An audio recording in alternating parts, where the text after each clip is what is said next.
ഇനി എത്ര കാലം ഇങ്ങനെ മുന്നോട്ട് പോകാനാകുമെന്നറിയില്ല. കരിയറിൻ്റെ അവസാനത്തോട് ഏറെ അടുത്തിരിക്കുകയായിരുന്നു. നമുക്കൊന്നിച്ചത് അവസാനിപ്പിക്കാൻ കുറച്ചുകൂടി കാത്തിരുന്നുകൂടായിരുന്നു. അച്ഛൻ ഹോർഹെ മെസ്സിയുടെ വേർപാടിൽ ഉള്ളുലഞ്ഞ് ലയണൽ മെസ്സി കുറിച്ച വാക്കുകളിലൊന്നാണിത്. പല സൂചനകളും നൽകുന്നതാണ് മെസ്സിയുടെ വാക്കുകൾ. തനിക്കിനി എങ്ങനെ മുന്നോട്ട് പോകണമെന്നറിയില്ല. എനിക്ക് ആകെ അറിയാവുന്നത് ഫുട്ബോൾ കളിക്കാനാണ്. ചെറുപ്പം മുതൽ എൻ്റെ ഒപ്പം ഉണ്ടായിരുന്ന പിതാവ് ഇനിയില്ല.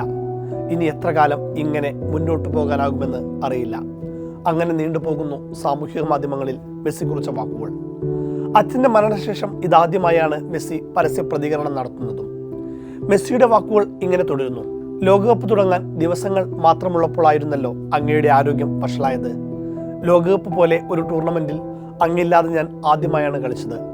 അസുഖം വേഗം മാറുമെന്നും പെട്ടെന്ന് ലോകകപ്പിനെത്തുമെന്നും അമ്മ എന്നോട് പറഞ്ഞുകൊണ്ടിരുന്നു.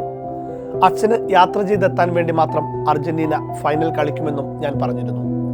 ഓരോ മത്സരം കഴിയുമ്പോഴും അങ്ങയുടെ മെസ്സേജിനായി ഞാൻ കാത്തിരുന്നു. അതില്ലാതായപ്പോഴാണ് എത്രത്തോളം ഗുരുതരമാണ് സാഹചര്യമെന്ന് മനസ്സിലായത്, മെസ്സി കൂട്ടിച്ചേർത്തു. ലോകകപ്പിൽ അൾജീരിയക്കെതിരായ ആദ്യ മത്സരത്തിൽ ഗോളടിച്ച ശേഷം മെസ്സി കരഞ്ഞത് വലിയ രീതിയിൽ വാർത്തയായിരുന്നു.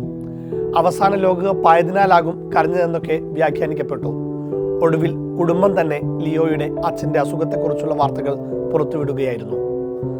സമാധാനമായി വിശ്രമിക്കുക, ഇവിടെ ചെയ്തതുപോലെ അവിടെ നിന്നും ഞങ്ങളെ സംരക്ഷിക്കുക, എല്ലാത്തിനും നന്ദി എന്ന് പറഞ്ഞാണ് മെസ്സി പിതാവിനെ കുറിച്ചുള്ള ഓർമ്മകൾ അവസാനിപ്പിക്കുന്നത്.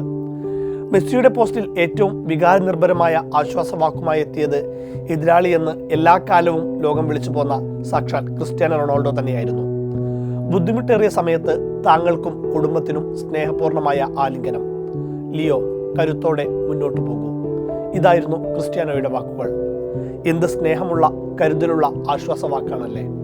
ഇതാദ്യമായിട്ടാണ് ലയണൽ മെസ്സിയുടെ ഒരു പോസ്റ്റിന് താഴെ ക്രിസ്ത്യാനോ മറുപടിയുമായി എത്തുന്നത്. മുൻപൊരു ഫാൻ പേജിൽ ഫാക്ടോസ് എന്നെഴുതി വിമർശനം വാങ്ങിയിരുന്നു റോണോ. പക്ഷേ ഒരിക്കലും മെസ്സിയുടെ ഔദ്യോഗിക പേജിൽ ഇതുവരെ കമന്റോ മറ്റോ ചെയ്തിരുന്നില്ല. നിർണായക സമയത്ത് അദ്ദേഹം മെസ്സിയെ ചേർത്ത് പിടിച്ചു. ഇപ്പോഴല്ലെങ്കിൽ പിന്നെ എപ്പോഴാണ് ഇങ്ങനെ ചേർത്ത് പിടിക്കേണ്ടത്? നിങ്ങൾക്കും കുടുംബത്തിനും ശക്തി നൽകട്ടെ, സ്നേഹത്തോടെ ആലിംഗനം ചെയ്യുന്നുവെന്ന് മെസ്സിയുടെ അടുത്ത സുഹൃത്തു കൂടിയായ നെയ്മർ പറഞ്ഞു. എന്നും കൂടെയുണ്ട് സഹോദര എന്നായിരുന്നു റോഡ്രിഗോ ഡി പോളിന്റെ കമന്റ്. ഒരുപാട് വേദനിക്കുന്ന ഈ സമയത്ത് താങ്കൾക്കും കുടുംബത്തിനും കരുത്ത് നൽകട്ടെ എന്ന് ടെന്നീസ് ഇതിഹാസം റാഫേൽ നദാലും ആശ്വസിപ്പിച്ചു. അങ്ങനെ കടുപ്പമേറിയ സമയത്ത് ഈ ലോകം മുഴുവൻ ലിയോയുടെ കൂടെ നിൽക്കുകയാണ്. അച്ഛൻ്റെ മരണവാർത്തയറിഞ്ഞ് അമേരിക്കയിൽ നിന്ന് മെസ്സി നാട്ടിലേക്ക് മടങ്ങിയപ്പോൾ തന്നെ ഏറെ നാൾ അദ്ദേഹം ഇന്റർ മയാമിയുമായി വിട്ടുനിൽക്കുമെന്ന് അഭ്യൂഹങ്ങളുണ്ടായിരുന്നു. ഇനി എത്ര കാലം ഇങ്ങനെ മുന്നോട്ട് പോകാനാകുമെന്നറിയില്ലെന്ന് ഒടുവിൽ മെസ്സി തന്നെ കുറിച്ചതോടെ കളി നിർത്തുകയാണെന്ന തരത്തിൽ ചർച്ചകൾ വന്നു. എന്നാൽ പിറ്റേന്ന് തന്നെ മെസ്സി അമേരിക്കയിലെത്തി. ഇന്ന് ലിയോണിനെതിരെ നടന്ന ലീഗ് മത്സരത്തിൽ മെസ്സി തിരികെ ടീമിനൊപ്പം ചേർന്നു.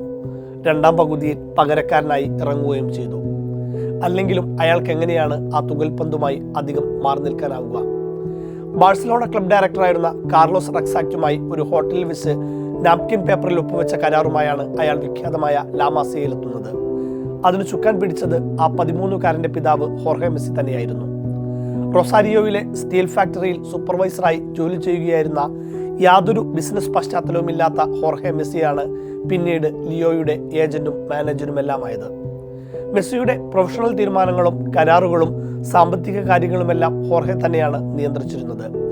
ഒരിക്കൽ ലയണൽ മെസ്സിയെക്കുറിച്ച് ചോദിച്ചപ്പോൾ ഹോർഹെ മെസ്സി പറഞ്ഞത് ഇപ്രകാരമായിരുന്നു: ഒരു കളിക്കാരൻ എന്നതിലുപരി മെസ്സി നല്ലൊരു മനുഷ്യനായി വളർന്നു എന്നതിലാണ് പിതാവെന്ന നിലയിൽ എനിക്ക് ഏറ്റവും അഭിമാനമെന്ന്.